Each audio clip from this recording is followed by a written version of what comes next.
When I was a kid, I had the same series of dreams. I only ever dreamed about like me in a empty space. Usually it was like a house or a neighborhood or a building of some kind. And sometimes it'd be like oddly familiar, like maybe it was pieces of my friend's house or something like that. I don't exactly remember. But I remember that I would just walk and I would keep walking and I would walk in one direction and it would never end. No matter where I was, it would just continue to expand in different ways. I don't only dream about that anymore. I still have those dreams, but it's not the only thing I dream about anymore. But when I was a kid, there was a good period of time, even through my teenage years, where that's all I really dreamed about. And I had trouble recalling a lot of them, but the concept kind of stuck with me, that feeling. So when the Backrooms blew up on the internet, I kind of went, I don't really have a good way of putting it. I went like super autist mode for all sorts of liminal spaces. And I got really into the concept. I mean, any amount of Backrooms content that could have been binged on the internet, I knew it all. And this was in the golden age, in my opinion, of the Backrooms, where, Backrooms was a niche concept, and then it had its like little golden age with all of the wikis and the independent writers who would write levels and shit like that. And then after came the YouTube animation slop fest that the Backrooms kind of became. When the Backrooms movie was announced, I was very excited, and I was really hoping it would be good. Usually I try and go into movies with not too much of a expectation. But since I really care about this concept, right, I think this movie could have make or break the whole idea of the Backrooms for most people, right? If this movie was dog shit, then the Backrooms would just be dog shit, and everybody would just think, what about that one shitty movie? Like Slenderman, right? Who have you heard talking about Slenderman since that shit-ass movie came out? I mean, nobody. Because, 50% of the population who didn't give a shit about any creepypastas and weren't online like that only knows Slenderman from that shit-ass movie, right? So it's like, I don't want the Backrooms to be reduced to pure slop in the minds of everybody in a cinema. Like, that would be kind of the nail in the grave, right? So, I saw the Backrooms movie last night with my friends Wyatt, Alden, and Kendall, and by God, that movie was fucking great. Listen, I'm hearing a lot of mixed feelings. A lot of people, I'll go into that. There's a lot of mixed feelings on it, but objectively, I think even if I wasn't super into the idea of liminal spaces, right, this is objectively a good movie. Okay, is it perfect? No fucking movie is, right? But objectively, it is a good movie. Even if you don't really care about the Backrooms, if you don't know that much about the Backrooms, it's a good movie. You can go into it knowing nothing about the Backrooms and still enjoy it, I think. It's very surreal. I'll give a spoiler warning when I start going into spoilers in a minute or two, but the movie itself is very surreal, as one would expect. I think the acting was phenomenal. First off, the acting was great. You get to see, just the pure emotion from a lot of these people. The cast is pretty limited. I can only recall 5 or 6 names total, like named characters. And so it's the actors, every single one of them is good at what they do, right? They act their character really well, really realistically. I think the writing was really good. It was the speech was accurate. They weren't saying cringe shit. I was also worried that they were gonna look down into the Backrooms and be like, my God, who do you think's in the back of this room, or some, like some Marvel movie shit. But they didn't do that. They didn't even, I don't even think they said Backrooms or something. I was really expecting them to name drop at some point, like, we're going back in to the back rooms or some shit like that. Like, I don't know. But they didn't even do that, which it takes a lot of restraint not to do that, to be fair. As a writer, I understand, right? The cinematography was really good. The Backrooms works when you have long, lingering shots, right? With a sort of silence that's only permeated by that, like, buzzing of the fluorescent light and shit. And so, obviously, he nails that. Kane Pixels is the guy who directed it. I think the guy's, like, a few months younger than me. And I'm almost 21, it's like crazy to imagine that somebody my age has done something this culturally impactful. I mean, that's just like insane. The guy started on YouTube and he's made a whole ass movie now. I'm pretty sure he wrote it too, which is impressive because the movie was really good for something written by like a 20-year-old, right? It's just overall, it was just a very impressive movie. So I'll start going into spoilers about now. for those who have seen it or for those who just genuinely don't give a fuck. I would highly recommend seeing the movie, though, before I, tell you whatever happens in it. But anyways, we're going to start off with the main guy, Clark. Clark, man, he was just such a good actor. First off, they introduced this guy as a compassionate character, right? You're supposed to feel bad for him. He's going through a divorce or some shit, got kicked out of his house. And has this failing business. He is so into his furniture, little shitty pirate sultan themed furniture store, and he lives there because he has not enough money to get his own place, so he lives in his furniture store. Which, by the way, like, just the concept of that is fucking cool on its own. I don't think I'd be too creeped out in a building like that on my own at night, But anyways, he has this furniture store, and there's this stairwell that goes down to the smaller room with more shit and more furniture, and it's down there where this door is found, and he finds it because there's like this odd switch in his breaker that's draining his fucking energy, and he doesn't know where it's going, right? So he finds this door. When he goes through, he has the reaction of somebody who isn't already aware of the Backrooms. This guy is new to the concept, right? So another thing is, like, if he just walked through and he was like, whoa, what's this, and immediately started exploring, like, where's the realism? No. When him and, what's her name, Mary, go through the door for the first time, or the two accomplices of his, right, his workers, his employees, go through the door, they are freaked the fuck out realistically, like any of us would be when they find this entire labyrinth, right? They are weirded out, and so it's very important that the characters were weirded out by this concept, and it wasn't just like, oh, this is just another Tuesday, right? Because realistically, if this happened, it'd be like, now, I might be a little, like, down to explore and get fucking killed by something, but a lot of other people wouldn't, and a lot of other people just fuck off immediately. Clark, he goes in there, spoilers again in case you didn't hear it, but he goes in there, his accomplices, he brings them in, they are killed, and they are killed by something. We still don't see this monster, right? We hear it when Clark first goes in, we still don't see what exactly it is, and he's like trying to run away. And he puts down, they have this camera that they brought in to record proof, right? And he puts the camera down on this table, and it's just like, it's a wide, large angle of the whole room, and he runs to the end of the room trying to, like, hear his other person, his other employee who's lost, and he's, like, trying to hear them through the wall, right? And all of a sudden, there's the camera, and you just see, like, as the camera gets picked up, and it's not only picked up, but it's lifted up tall as fuck. And you're like, oh my god, he's gone. And it starts to approach him and the camera footage ends. And so you're thinking, fuck. So he's gone, all of his employees are gone. Boom, cuts to his shrink, right? His therapist named Mary.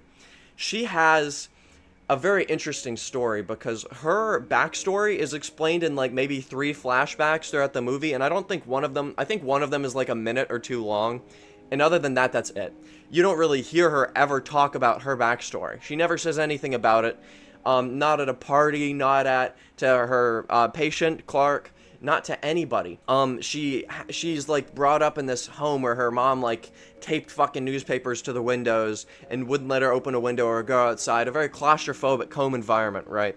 And so she has a bit of trauma from that. She goes in to find him because he told her, I'm gonna go fucking find proof because you don't believe me at one of his sessions. And she goes in to find him, and she like gets to the spot that we've already seen in the rooms, and then she sees these crazy schizo scribblings on the wall, right, with this tall creature eating somebody or something, and all of a sudden, and this is, I think, genuinely the best jump scare. There's a few jump scares in the movie. They're not like the typical like jump scares. They're like, one of them was in the very beginning. I forgot to mention, there's this beginning scene of somebody in there getting lost and attacked by a monster. But basically in that beginning scene, a seagull flies through, and so all of a sudden, boom, bird, and it like hits the wall and freaks the guy out, and he thinks it's dead, and it flies back away again.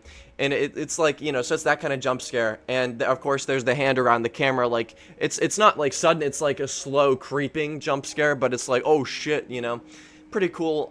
Better than just the average, like, car driving downhill facing you all of a sudden jump scare. She was like looking at the wall, and she turns, and there's like there's basically this hallway, and then this side corridor that leads off, and you can't see it. You can just see the beginning of the passage, right?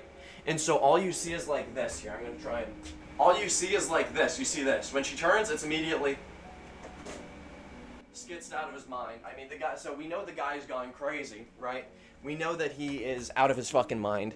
The other thing is there's a bunch, when she gets to his furniture store to like go after him, there's a bunch of mail under his door. So he's been in there for a hot minute, right? And so all of a sudden he like chokeholds her when he hears a noise, and she gets woken up. And this is one of the best scenes in the movie, in my opinion. Top 3 scenes in the movie. I'm debating on number 1. I have a few others I'll talk about, but anyways, she is like roped, tied to her chair at this table, and he is across the table, okay? And there's a few elements in this scene that matter. First off, Clark is sitting across from her. He's like tweaking, and he has a knife, okay? He has like a big knife. There's a guy sitting between them on the side who is completely unresponsive and has like layers on his face, like he was like weird.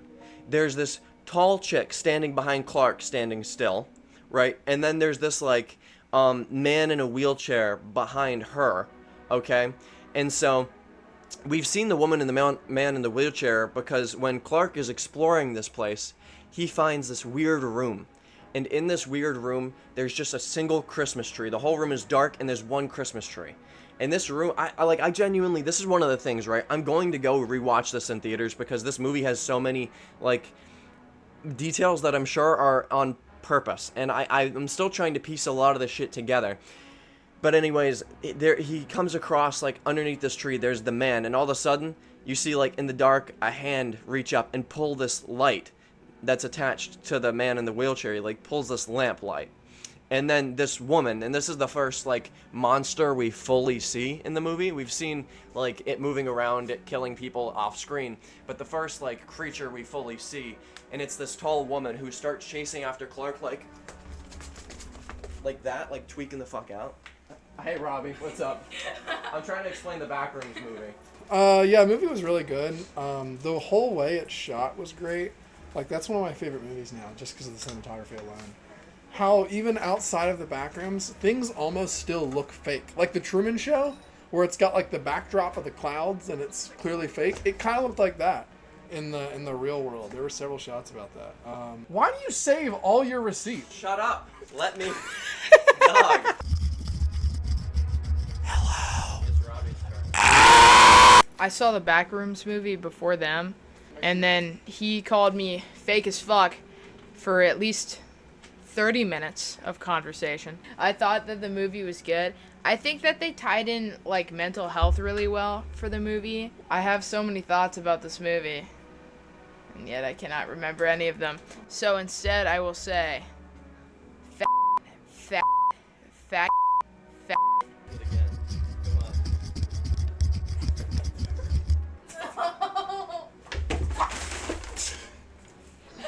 What the fuck are y'all doing?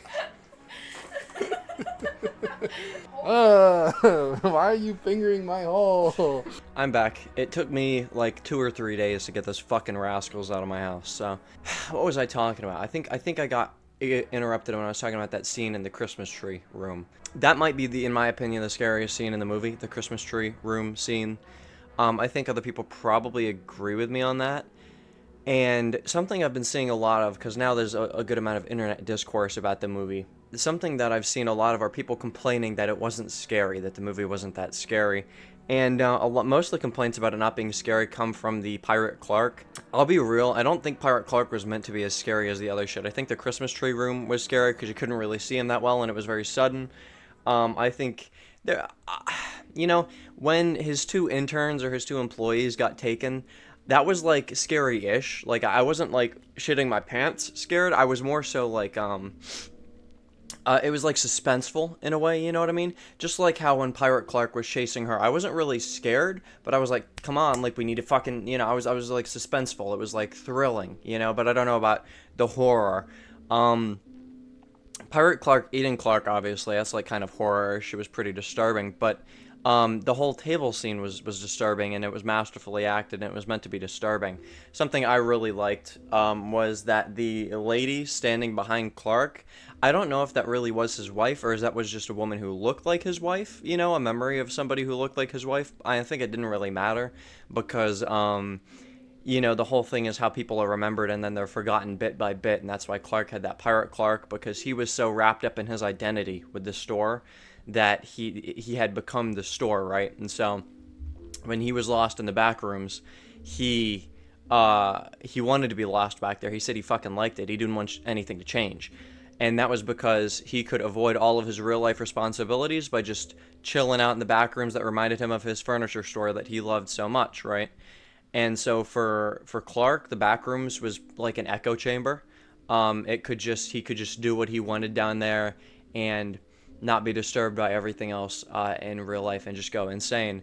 And Mary, on the other hand, right, the exact opposite. He wanted to stay in there. She wanted to get the fuck out. The back rooms reminded her of her claustrophobic home environment, right? So that's the reason she wants the fuck out of there. She is reminded on every step, basically, of her home environment, you know, where the windows are boarded up, so there is no outside, and she was kind of stuck. But yeah, I've seen a lot of people complain about the scariness or the entities. For one, a lot of people were pissed off that they didn't have the background entities that are just like the stock boring normal ones. A lot of people wanted it to be like, I think it's like a TV-ish head, like the tall skinny black monster that's in all those Backrooms photos, or that's one of the most common, especially with the first level, one of the most common enemies. And I'm gonna be real, I'm gonna keep it a buck, okay? Maybe a hot take. I'm low-key tired of these fucking, like, entities and creepies and scary things that are just, like, tall, super lanky, black creature with maybe fucked up face, maybe not, right? It's just, like, there's so many of them nowadays. You see it in all sorts of shit. The modern-day creepypastas, the, fucking VHS horrors, the analog horrors, I think I meant, and stuff like that. It's, like, really overdone. If the entity was that creature, I would have been almost disappointed that that's the way it went, right? Or like people wanted it to be Smilers, you know, and Smilers are cool, I guess, right, with the sanity shit, but at the same time, there's the movie Smile, which already has the creepy smiling shit down to a halt, right? I just feel like the Smilers wouldn't have been that good for the main entity of the movie. I was a really big fan of the fact that he had these entities be like the fucked up memories of people, or the way the Backrooms remembered the people, or some part of their psyche maybe that got fucked up and trapped there. I mean, the thing is, right, they don't give you a single answer. This entity that exists in the movie is not something that, as far as I'm aware of, right, it's been a minute since I've looked at the Wikidot for the Backrooms to such intensifying detail like I did over quarantine, but it's not one that has a Wikipedia article on it, you know, so a lot of the shit in the movie is not concrete. It's kind of up for interpretation, and I feel like nowadays people don't like that. I feel like people don't like having shit up for interpretation. They want to be told exactly what things are. You see it in movies, right? Like Marvel movies and stuff. Hollywood is like actively dumbing down dialogue and plots and giving in pieces where people sum shit up all of a sudden, just so that you know, because they're planning on people to be like looking at their phone in the middle of the movie and not paying attention. So they write it to make it so that somebody could not pay attention for 15 minutes of the movie and still know what's going on. And that's AIDS. I feel like that's AIDS. If you can't like genuinely lock the fuck in on a movie, that's your own issue. You have dopamine issues, or you have attention span issues. But I mean, a lot of people in my generation do, right? It's so social media is the reason. I mean, I don't want to sound like a boomer, right? I don't think social media is liberalizing all the kids or whatever, or turning them into the woke mob. I don't think we need to eradicate it. I genuinely think the reason, like straight up the reason for kids my age, or people, I keep saying kids, I'm like almost 21 now, not being able to lock the fuck in for like an hour and a half, 2 hours, maybe even 2.5 hours, is because they're so used to thing 1, thing 2, thing 3, thing 4, until they find something that they like, and then they watch it for a minute. You know what I mean? And then it's on to the next thing. It's such a, we're so used to like quickly switching. That movies are kind of tough because we're not quickly switching, you know? That's why I saw some shit on TikTok from some like 14-year-old kid who said Breaking Bad was shit, and it was filmed like shit, and it's so boring, and it's like, you know, that's just an attention span issue, that you can't sit there and watch a scene that's longer than, you know, 5-second shot. I mean, you know, I think Breaking Bad, any film bro will tell you this, is a masterpiece. I think it is, right? But, you know. So either way, I think the animosity with the ending, is that the word? Is I understand where it's coming from. People want to be told exactly what happened to these characters, but I think it's okay, and I honestly I think it's a good thing. I'm more partial to this of having an open ending, right? We don't know what happens to Mary, where she goes, if she's restrained in this organization, async. If she is let go, if she joins them and helps them, if she, if they kill her or something, I don't know, and it's okay to have that ending not be concrete, because as she zones out, you see that she now too is part of the Backrooms. And that's the overall message, is that like the Backrooms, it kind of takes this corrupted, fuck up memory of you, and that's the ending. That is like a good ending in my opinion. I thought, and a lot of people found it kind of sudden. I did think it was like maybe a little sudden. I think it's just because I wanted more on async. I wanted to hear more about async. I saw the guy who was talking to her, Phil, and I was like, that's the guy from Creep. But either way, yeah. So, is it the scariest movie I've ever seen? Fuck no. No. I've seen way more scary. I mean, like, just name a basic ass scary movie like Hereditary. It's scarier. I think it's really good. You see, I don't always need a horror movie to just like make me want to shit my pants.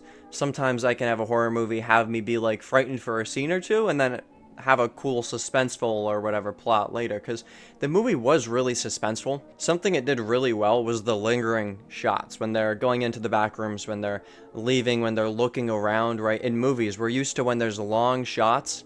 Think about like, what was it, The Exorcist 2 or 3 or whatever it was, where the long lingering shots on the hallway with the nurse, and you're just waiting on some shit to happen because it's too still and too quiet and you know some shit's gonna happen, and they're yanking your chain the entire time. This movie, and then something happens, this movie utilizes that a lot, which is great. The Backrooms is a bunch of empty rooms, somebody wandering through it. It's going to be still. It's going to take a minute to wander through this maze. It's going to be suspenseful because they don't know what's around the corner, neither do you, right? I think the movie did a really good job of balancing having those longer shots with suspenseful wandering before something happens, but also not having it be too long that you start getting bored before something does happen. Like Clark's first time in there, the monster destroys the cardboard cutout, right? And he has to run away from him. And he does fine, right? Second time they go in there, his employees get snatched, he gets snatched, right? Then Mary goes in there, she has the whole reaction to what's happening, and by the time that anybody would ever think about getting bored, or hopefully people would think about getting bored of her wandering around, because we know what this place looks like already, she sees something different, all those schizo scribblings on the walls, and then all of a sudden your boy's standing in the fucking corner like a freak. So yeah, I just thought it was a really good movie. I thought the way they especially Clark, the way they had his like mental illness written, where he's like kind of a narcissist, like he thinks nothing's ever his fault, right? And he's written so that you're sympathetic to him, but the more it goes on, you're not. Like how he didn't warn his employees that there was a monster in there, because like they probably wouldn't have gone in if that was the case, and fucking neither would I have, So I feel like that was really well done too. Overall, right, this movie, it was just really good. Another thing too, that I saw a lot of people talk about was the music. I'm gonna keep it a buck, okay? I'm gonna keep it a buck. And there's a complete difference in the music that you use when you're making TikToks on something, or you're looking through the wiki, or you're making a playlist, whatever, in the music you'd use in a real film. I'm sorry, it's true. Now, obviously, I could talk about this for an hour because I use a ton of music to reference in my books, right? So maybe music I reference in my books wouldn't be music I used if the book ever got adapted to a movie or TV show. Some of it certainly would, but some of it probably not, right? Because it wouldn't fit the genre. Like, I reference rap music in titles of dark fantasy series, and it's like, yeah, I could work it in there if I wanted. It would probably be a little genre twisting, but, either way, right? But people were saying, like, some songs that are used for the Backrooms, since the Backrooms came out of the internet, some of the songs that were used are, like, more internet-core, dream-core songs than they are Backrooms-esque. Like, when you think of the Backrooms, you think of this, like, ambience, the like, ambient music. And so I think the music in the movie was good. It was really minimal. It was like, but whenever it was there, it felt good. It was just like ambient enough that I wasn't bored, but I knew it was there and I could hear it, and I was like, this is good for the scene, It was good and suspenseful. It worked really well. I thought that they had in the trailer, they had, is it like 764 or something like that? It's a number, and I can never remember what it is, but one of those classic Backroom songs. And that was really good for the trailer. I'm sure that got a lot of hype for it. But at the same time, people were saying, okay, let's have some other songs that are from the internet. I saw some shit-ass takes. There was Wind Resistance. That song is good, but people only like the part where they're like, I can run faster with no wind resistance. And that's it. People don't listen to the rest of the song. I'm sorry. Nobody listens to the rest of the fucking song. They only listen to that part. I'm sorry. It's the truth. People wanted Fallen Down by Toby Fox. The guy made... it's from the Undertale soundtrack. The Undertale soundtrack, is it making its way into the Backrooms movie? Probably not. I wouldn't want it to. And I like the Undertale soundtrack, and I like the Backrooms movie, but it's just like... The only time, actually, I've ever seen anything done like that was when James Gunn brought a Vocaloid song into Guardians of the Galaxy 3. That was a really weird crossover. You don't see shit like that often. Now, if this becomes something that people start doing in the industry, that would be really interesting. Using other OSTs and music in their movies, like music from fucking Alien in a new movie that's not in the Alien series would be like, some shit like that. Would be really interesting to see, like, how that's used, and it couldn't be too common, I don't think, because at the end of the day, right, if there's a soundtrack that's really known for this and you use it, you're kind of discounting your own shit, because people are just going to be thinking about that, not your thing, right? So, people wanted Buttercup by Jack Stauber. Like, I'm sorry, I've never, to be honest, been a huge Jack Stauber fan, and I've liked a few of his songs, and I've certainly listened to them. At the same time, no. People wanted genuine TikTok audios to be in the movie. Like, to be fair, that's the internet right now. It's kind of heavy. TikTok is a big part of the internet at the minute, right? So when you have a lot of music blown up for edits or just whatever, all the media has this main audio, that's fine. But, then people tend to associate that. We've had a lot of that in certain fandoms recently, like JJK's whole thing with, what's his name? Why did I forget his name just now? Ryu. Nobody knew who the fuck this guy was before he was animated, and then he got the, Jane, you're early, and then, like, hello, Juliet by Clarion. I saw them perform that, like, a month ago. It was really good, but, anyways, shit like that, it's like, they're not gonna put those songs in the official thing. It's like the edit audio. It is the fandom audio for this character or this media, but it's not gonna be put on by the actual people. And so people shouldn't expect that. People wanted, I'm okay with Temporex. I'm a big Temporex fan, so they wanted fucking Numbers by Temporex. The one's like, dun, dun, dun, dun, dun, dun, dun, dun, dun. That's a classic Backrooms song, so, that I wouldn't have been too mad about if it somehow made its way in, but the issue is you're not going to have that song playing while somebody's walking through the Backrooms, because that kind of kills suspense. Now it's like an edit. Now it's a music video, and it's not that anymore. So I feel like a lot of these would be better as outro music. People wanted 7 Weeks and 3 Days. I'm sorry, bro. That song was good for the first couple listens, but it's mad fucking repetitive. Let's keep it a buck. That song it's like, there is maybe 3 lines in it. It's like, it's been 7 weeks and 3 days, it's the same song over and, like, I'm sorry, the song's good, and the sample is good, right? But at the same time, the lyrics are so repetitive. And maybe I don't like songs that have the same fucking lyrics, and that's the only thing. It was a pain to hear after a while. There was Hey Kids. I am partial to Hey Kids. I listened to that song a long fucking time ago. So that one's fine. Like I said, the shit could be outro music. It could have been music for the end of the movie, or something like that. But there weren't really any kids in the movie, so it didn't make much sense to have that, I guess, like, thematically, if anybody gives a shit about that.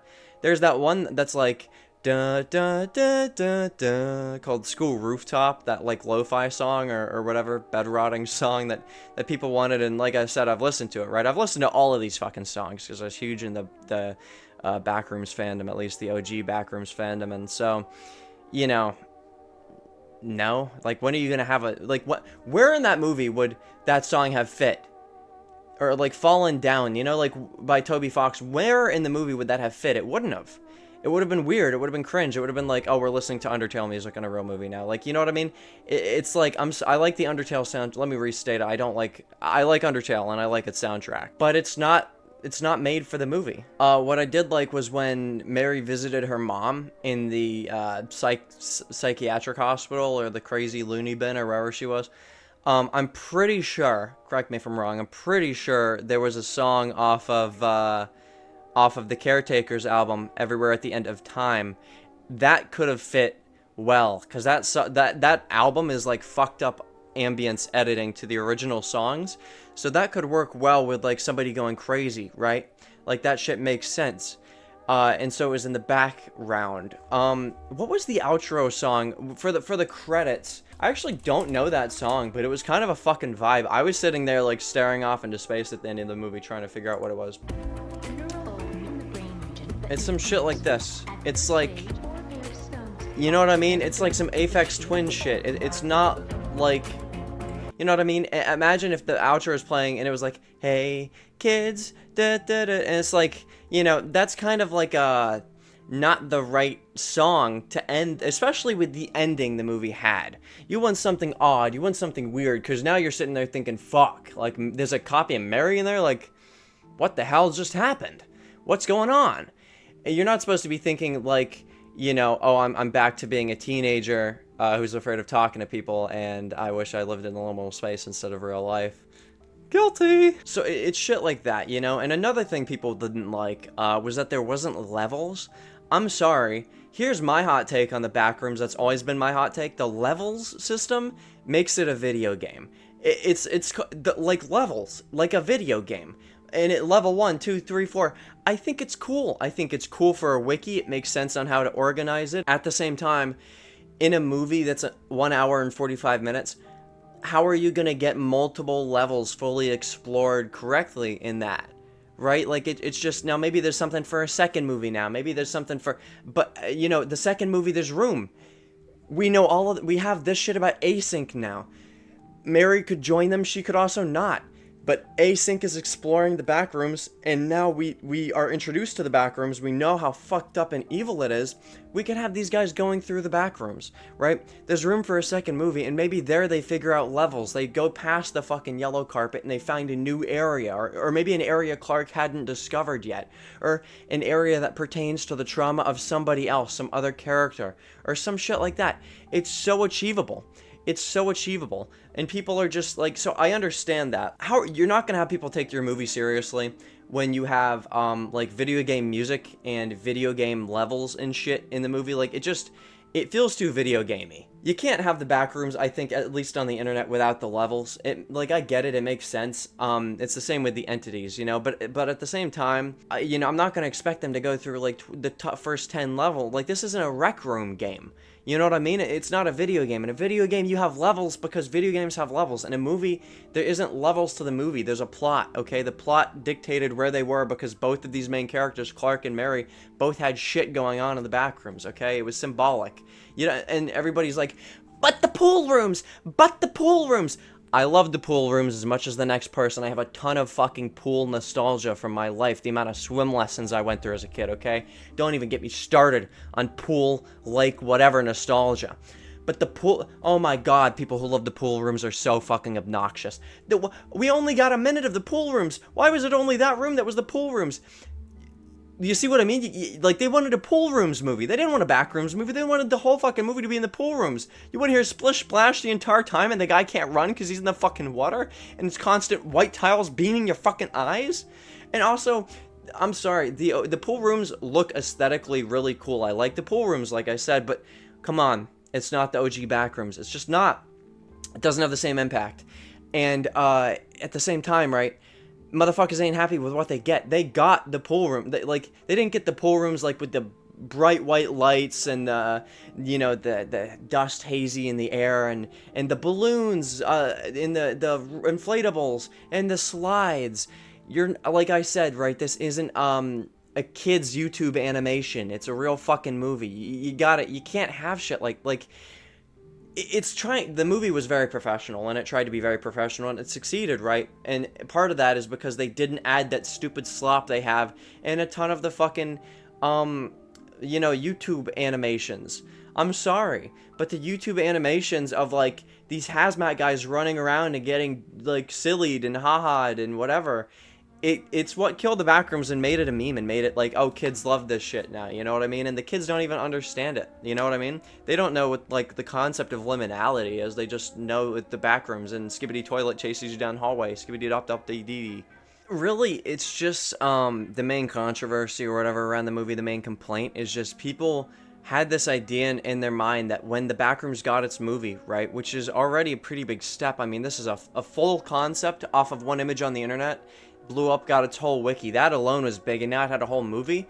I mean, even Slender Man, you know, had like a real crime committed to get that shit like started really quickly.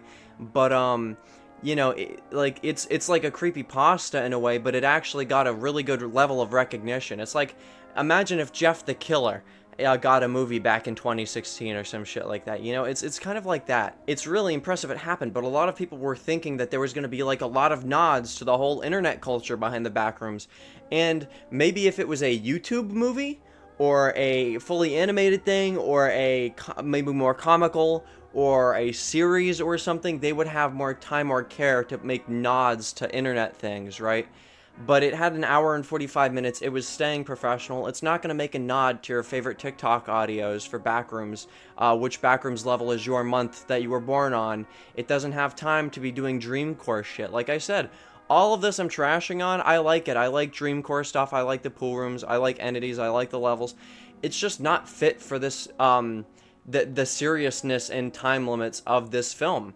And also, it's good that they didn't info dump us at any point. They didn't feel the need to info dump us. They gave us plenty of time to figure out what the fuck was happening on our own. That Clark didn't stumble through and say, wow, what are these? A series of back rooms? Like, they didn't need to spell the shit out for us, and some people are disappointed they didn't. So yeah, a lot of people are trashing on the movie because it wasn't a YouTube animation plot-wise movie, and I'm sorry if that's what you wanted, but I think you're lame as shit. I think that's a basic lame-ass take, and I think you're stupid. I genuinely, if that's your opinion, it's your opinion. Fair enough, but I also think you're stupid for having it. But yeah, overall, I really, I liked the movie a lot. I thought it was good. I thought the themes were cool. I mainly, the top three things, right? Filming, like the atmosphere and the film and the way it was shot was really great. The acting was superb as well. And then the creativity, I liked how he did something different. Not everybody likes that. A lot of people didn't like that he did something different. Actually, most of the criticism about the movie is that he didn't do the same shit that we've seen on YouTube for like 4 fucking years now. So, you know, I think your criticism is lame at that point. I'm pretty glad that he decided to go his own way, make something new, not even a continuation of his own lore maybe, but like just create something new, same backrooms and all that, but like, you know, his own style on it. And leave room for interpretation. I like that, and a lot of people don't care for interpretation. So if you don't have critical thinking, you might not like the movie, and it's okay. A lot of people are losing their ability to critically think nowadays. But if you don't like my opinion, here is some copium to feed yourself, okay? Here's some copium. I always liked the Backrooms, and I was probably going to go into this movie liking it, even if it was cringe and shit. I probably still would have liked it, just for the atmosphere and the fact it was a Backrooms movie. Probably still would have liked it. It would have been maybe a guilty pleasure movie, but this isn't a guilty pleasure movie for me, okay? This is a genuinely... sometimes I struggle to call it horror, because there was only a few scenes I really found too scary, but it was a really good psychological film, or suspense film, you know what I mean? So yeah, just because it didn't have level 247, 25 days in Shitsville, or it didn't have Entity 25, you know, plague goblins, then I'm sorry, but, you know, that's just, it's a real movie. It's not a YouTube animation. You gotta get over it.